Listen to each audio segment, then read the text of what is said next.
Have you ever felt a surge of emotions running through your body while just imagining an event in your mind?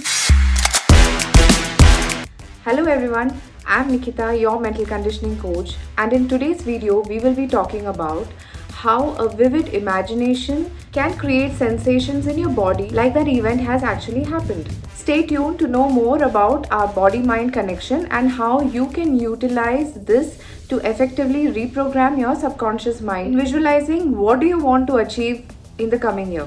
Stay tuned until the end of this video to know how you can be in the as if state and use anchors as an effective way to make your visualizations more complete and realistic.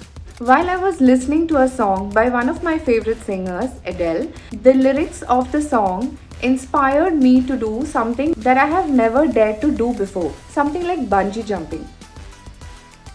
So while I was still listening to the song and internalizing lyrics that I was hearing, I could vividly imagine very clear pictures of how bungee jumping would look like. I felt what it would be like when I'm standing at the edge of the platform with all the safety ropes and harnesses put onto me and looking at the bottom from the edge of the platform. I could imagine my hands raising up by themselves and that rush of anxiousness, nervousness just before the jump that kicks in your body, and somebody just pushing me from the back.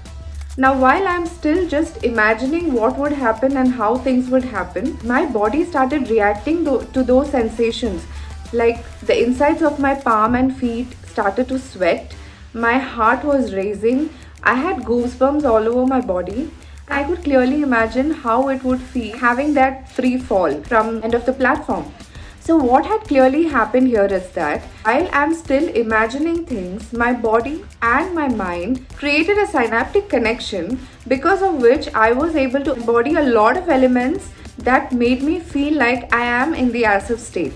Now what was more intriguing was that there was a ripple effect of this imagination. My mind automatically recollected some of those moments where I had felt as ecstatic as I had felt in that particular moment.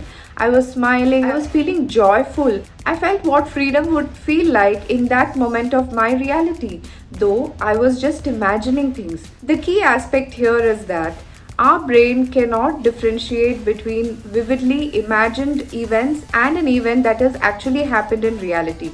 I could clearly remember what it felt like when I got onto the tallest ride in an amusement park, what it felt like reaching the summit of a trek.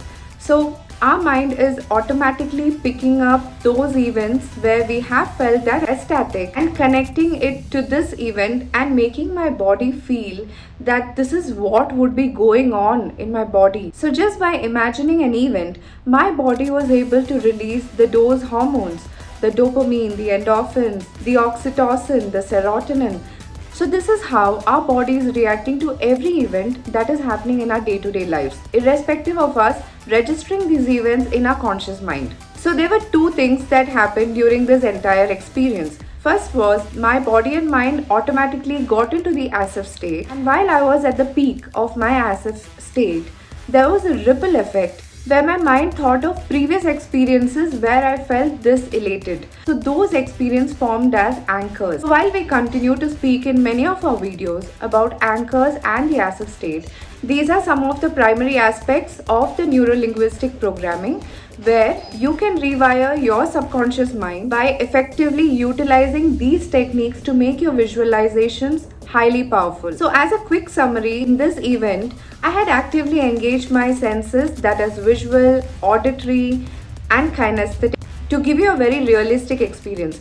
Now while this was just an imagination, my brain got rewired, connected all the other events. I had similar experiences to make my brain feel like I was actually doing the event.